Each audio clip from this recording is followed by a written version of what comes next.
All right, so we're diving deep again today, and this time it's something that's been on my mind a lot lately. Bitcoin. Everyone's talking about it, the ups and downs, the whole thing. But what if it's way more than just money?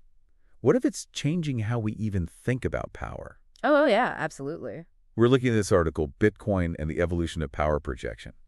And honestly, it's kind of mind-blowing. It really is. I mean, the way it connects Bitcoin to this, shift in human power struggles, historically, it's all been about armies, right? Weapons, physical force. But Bitcoin, it's almost like it's changing the rules of the game. Yeah, you hit the nail on the head. The article talks about how, for pretty much all of history, power struggles meant violence, armies clashing, empires rising and falling. But Bitcoin, it's proposing this system where winning isn't about outgunning your opponent, it's about outcomputing them. Right, it's like instead of tanks, it's terabytes. Exactly. But that's the part that gets a little fuzzy for me. What does that even mean? Like practically, how do you win with computing power? Well, think of it this way. Instead of soldiers on a battlefield, you've got these miners all over the world competing to solve these crazy complex math problems. And the reason they're doing this is to secure the Bitcoin network. Okay, so it's like a digital battlefield? Yeah, kind of. And the more computing power they have, the better their chances of solving those problems and getting rewarded with Bitcoin. So in a way, their computing power becomes their weapon, their influence in this new digital world. So it's like the more computing power you have, the more powerful you are in the Bitcoin world. Yeah. But how does that translate to power in the real world? What can you actually do with Bitcoin power that you couldn't do with an army, for example? That's where things get really interesting. See, one of the things the article digs into is this idea of Bitcoin's power coming from how decentralized it is. It's not like traditional currencies where some government or central bank is calling the shots. No single entity controls Bitcoin. Right, it's like this global network. Exactly. So imagine like a country that somehow becomes this like powerhouse in Bitcoin mining. Okay, yeah. They could have a huge influence on the entire global financial system, right? Even if they don't have a massive military, they've got this other kind of clout now. It's like their economic power is amplified by their Bitcoin power. Precisely. That's pretty radical when you think about it. Almost like Bitcoin is leveling the playing field in a way. You got it. Smaller players who might not have had a chance before, now they can wield this new kind of influence. And it all comes back to, like you said, this abstract power thing. I got to admit, when I first read that in the article, I was like, huh? It was a bit of a head scratcher at first. But the more I think about it, the more it makes sense. I mean, what really makes us humans different, right? It's not just that we're physically stronger or faster than other animals. It's our brains. It's our ability to think strategically, to work together to build these complex systems based on shared beliefs. Absolutely. The article uses this great example. Well, no, back in the day when early humans were hunting mammoths, like it wasn't just about who was the strongest, right? It was about who could plan the best trap, who could communicate the strategy to everyone else, who could get everyone to work together. That's abstract power in action. Wow, yeah, that's a really good example. So you say those abstract abilities, the ones that helped us become the dominant species, those are the same ones that are becoming key to power in this Bitcoin age. I think so. And the article breaks it down further. It talks about these two different types of power hierarchies. You've got the physical ones, like the classic alpha male scenario, whoever's the strongest wins. And then you've got abstract hierarchies, which are all about just shared belief, these systems we create, like governments or religion or even, like the global financial system. Okay, so like physical hierarchy, think wolf. The alpha leads the pack because he's the biggest, toughest one. And then abstract hierarchy, that's more like, I don't know, the United Nations or something, where power comes from, like agreements and rules, not just brute strength. Perfect examples. And here's the thing. The article argues that throughout history, whenever those abstract systems get messed up, like they get corrupt or inefficient or people just stop believing in them, well, that's usually when things get really messy. Revolutions, wars, the whole 9 yards. Exactly. It's like humanity's trying to find this balance between those two types of power, the physical and the abstract. And when things get too out of whack, it's like the system needs a reset. And this is where Bitcoin comes in. Like, the article suggests it could be that reset, but without all the bloodshed and chaos. That's one of the most intriguing arguments, for sure. Okay, so now I'm really curious. How does Bitcoin actually bridge those two types of power? Well, think about it. Bitcoin's security, the whole thing that makes it work, relies on all that physical energy being poured into mining, right? Those massive server farms, the electricity consumption, and it's all very real-world stuff. Yeah, it's not just some ethereal digital thing. But at the same time, Bitcoin's value, it's not coming from some government decree or anything like that. It comes from this global shared agreement on its rules, its code. So it's like this weird mix of the tangible and the intangible.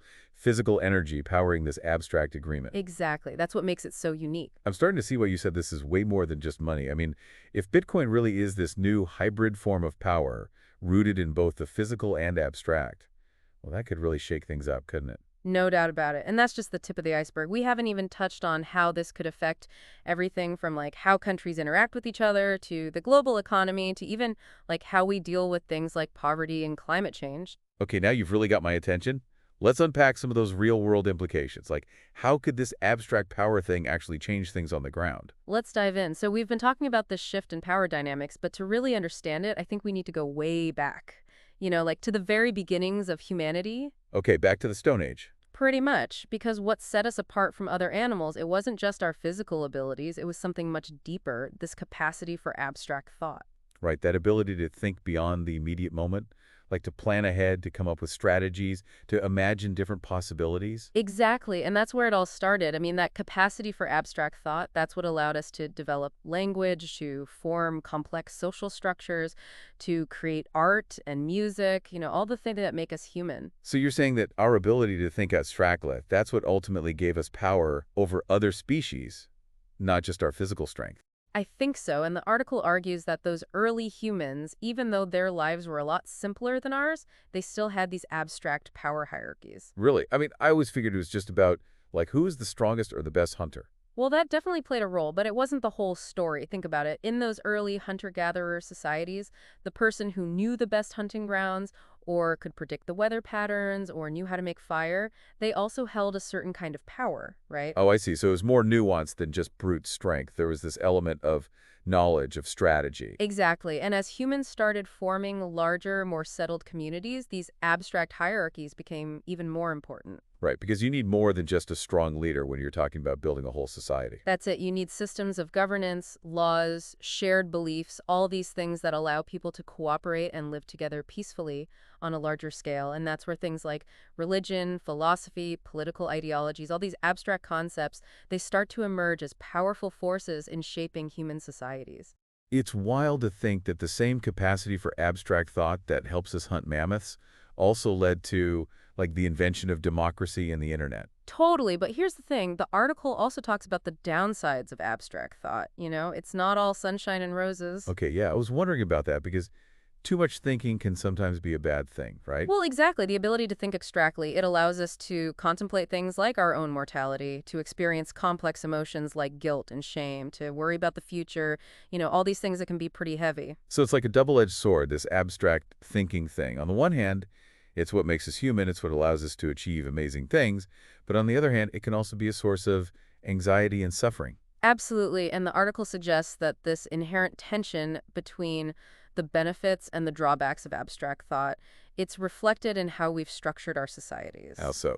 Well, we've created all these elaborate systems of rules and institutions, things like laws, governments, religions.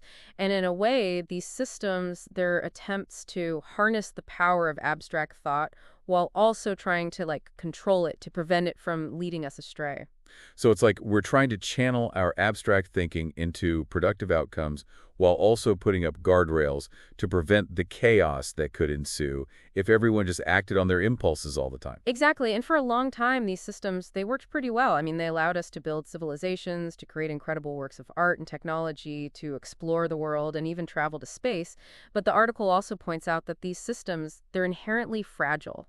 Right, because they're ultimately based on these abstract concepts like trust and shared values, which can be pretty fickle things. That's right. And throughout history, we've seen time and again how these abstract hierarchies, they can become corrupt, inefficient, or simply out of touch with the needs of the people they're supposed to serve. And that's usually when things start to break down, right? Leading to revolutions, wars, all sorts of upheaval. Exactly. It's like that balancing act we talked about earlier between physical and abstract power. When those abstract systems lose their legitimacy, when people stop believing in them, it's like a vacuum is created. And often that vacuum is filled by more primal forms of power based on force or coercion. So it's this cycle. Over and over again throughout history, we build up these complex systems. They work for a while, but then they become corrupt or inefficient. And eventually, it all comes crashing down and we start over.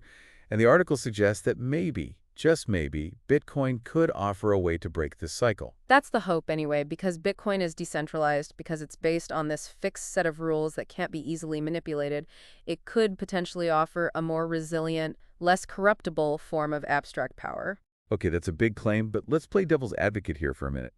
Can a digital currency really disrupt these age-old patterns of human behavior? I mean, we're talking about deeply ingrained instincts here, the drive for power, the tendency towards tribalism, all these things that have been driving us for millennia. It's a fair question, and honestly, I don't think anyone has a definitive answer yet. We're in uncharted territory here. It's almost like a grand experiment, this whole Bitcoin thing. It kind of is, but that's also what makes it so exciting, right? The article doesn't offer any easy answers, but it lays out a compelling argument. I mean, think about it. Because Bitcoin isn't controlled by any single entity, it's much harder to manipulate or corrupt than traditional systems, right?